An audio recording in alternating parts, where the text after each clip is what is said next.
Welcome to the JT Sports Podcast. If you live, eat, breathe, and sleep football, this is the right place for you. We're talking NFL, college football, 24/7, 365 days throughout the year. If you love the NFL and college football just as much as I do, this is the right place for you. Smash that like button, subscribe to the channel, and hit that bell icon so you don't miss when we drop new content. What's going on, everyone? Wanted to come on here to give my reactions to the NFL Conference Championship games.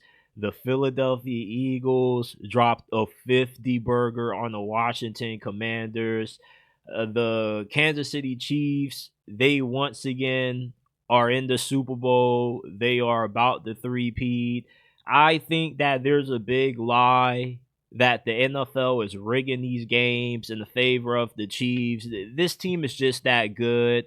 This isn't WWE. This is the NFL. There are so many different variables that have to go right for a game to be successfully rigged. And the Kansas City Chiefs just execute in the most critical moments of the game. And that's why they have the NFL's record of the most consecutive one-possession wins. The Buffalo Bills, however, though, we got to get into why they can't beat Kansas City, why they can't get over the hump with Josh Allen and Sean McDermott. Because if you ever thought there was a year where the Chiefs were their most vulnerable, it would have been this season. But the Bills just couldn't capitalize, and Kansas City could only get better from here. So before we dive into it, make sure that you check us out on all podcasting platforms. We're not just a YouTube channel. You can find us on Apple, Spotify, Amazon. Links are down in the description down below. Make sure that you give us a 5-star review if you enjoy, and let's dive into it.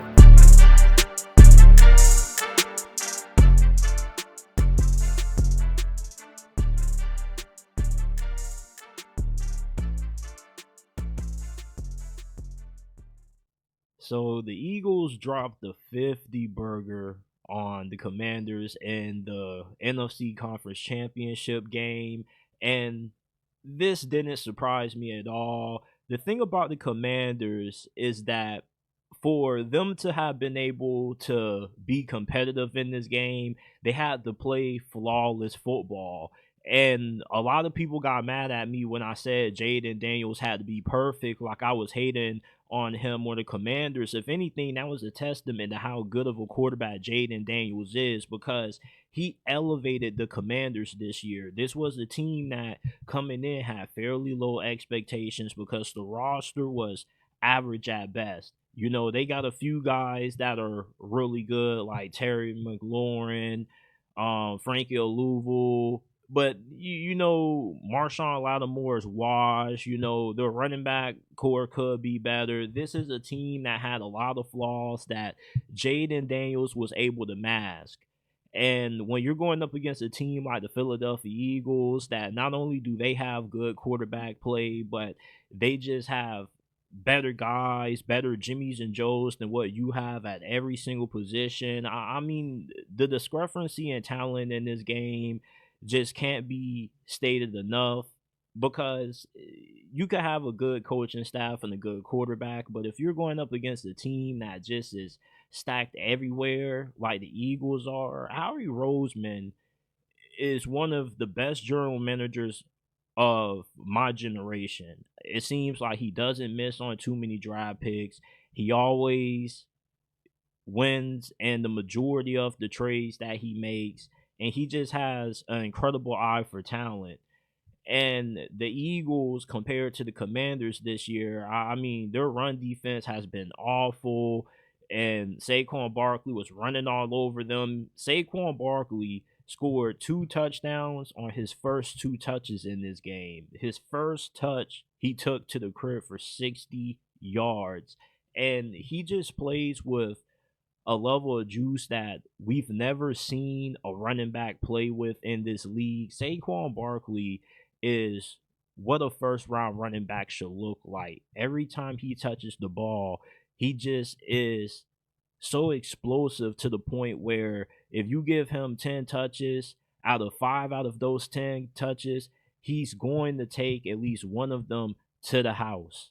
You know, he has just added a different element to the Philadelphia Eagles offense that has made this team damn near unstoppable to the point where you gotta just hope that the Philadelphia Eagles just have an off day and they beat themselves, because this is the best roster in the NFL. Top to bottom, they have no flaws. Like, yeah, you can nitpick certain positions. You can say Jalen Hurts is overrated. You can say what you want to say about him benefiting from the talent around him. You can, say Nick Sirianni isn't that good neither. He just is in a good situation. But at the end of the day, players don't coach themselves, and the coaches need the players to execute. And the Philadelphia Eagles, with what they have built, it's not just, sustainable for this year, but you could see Philadelphia maybe running it back with Kansas City two more times in the next 3, 4 seasons, because these two franchises right now are just levels above everybody else in the NFL right now. They're drafting well, they're developing well, they're making good for agency acquisitions. They are, for the most part, two of the best coach teams in the NFL.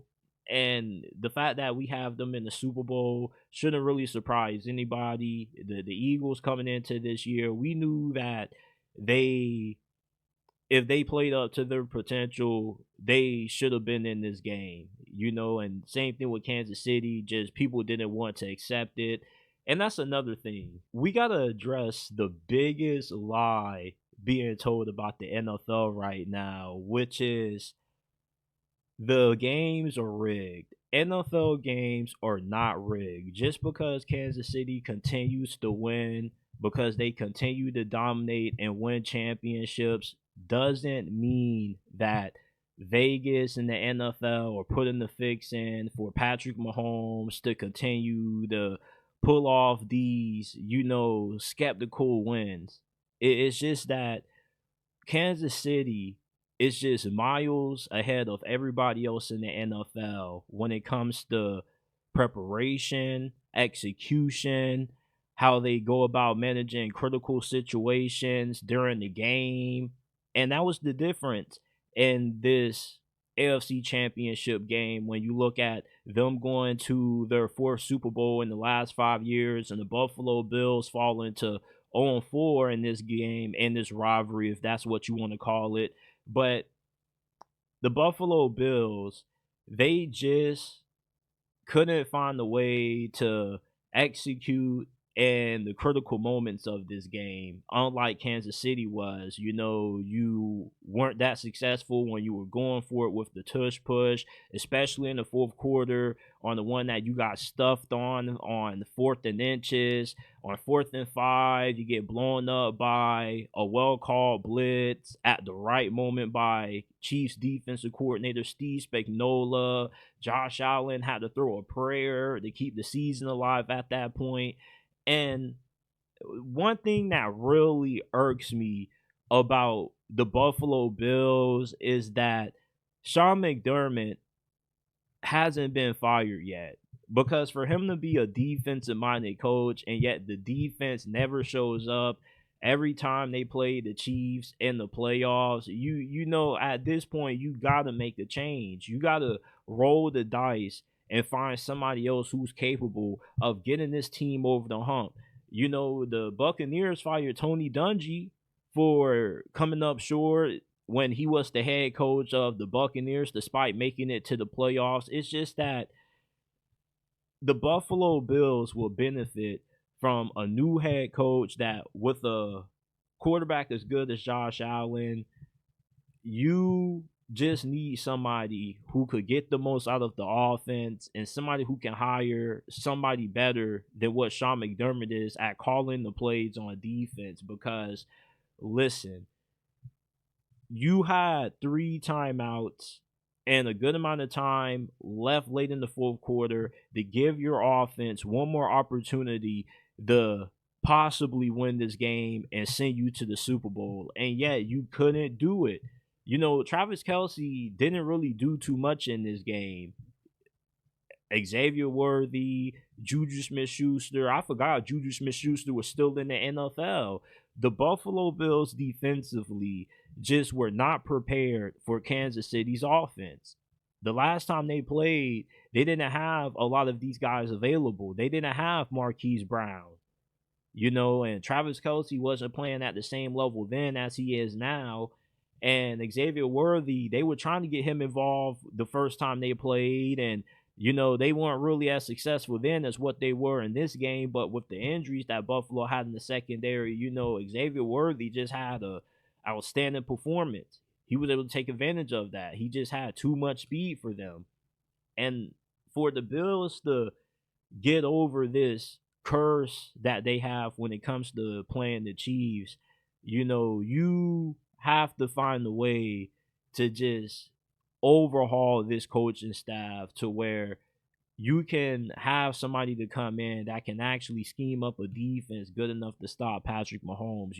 At this point, listen, you can make the argument that the Bills shouldn't fire Sean McDermott because he gets them to the playoffs and he got them one game close to making it to the Super Bowl. But it's like the goal at the end of the day is to win the Super Bowl. So therefore, there's no difference between if you're the Tennessee Titans or the Buffalo Bills right now because you both failed at what the main objective was coming into this season, which was to win it all. So therefore, if your goal isn't to win it all, why not go ahead and roll the dice on firing Sean McDermott and seeing if you can find a better replacement? You can say, well, who out there do you know is going to be better? It's not about who do you know looks better. It's about the opportunity to find better. And you never will know if you can get somebody who could possibly get you over the hump, unlike Sean McDermott, if you at least don't try.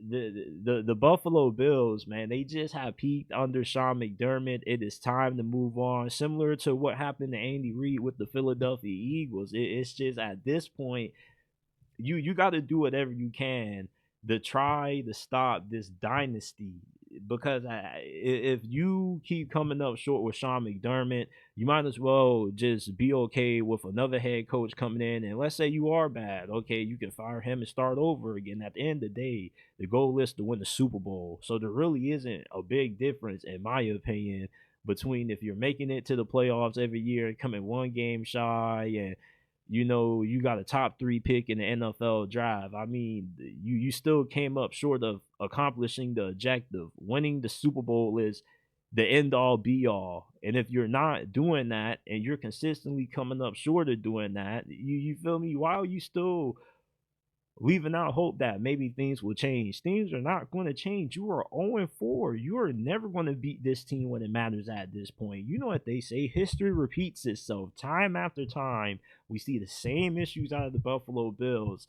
Every time they play the Kansas City Chiefs, the defense gets shredded. They are poorly coached situationally. It's just at this point, they have to make a change. You have to fire Sean McDermott. It isn't insane to me, in my opinion.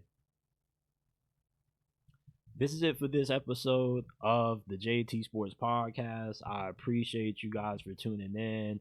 Make sure that you guys subscribe, hit that bell icon if you're new so you don't miss when we drop new content. Remember that you can find us on Apple, Spotify, Amazon, wherever you get your podcast from. The JT Sports Podcast is available. Also, give us a 5-star review if you enjoy, and I'll see you guys shortly with another episode.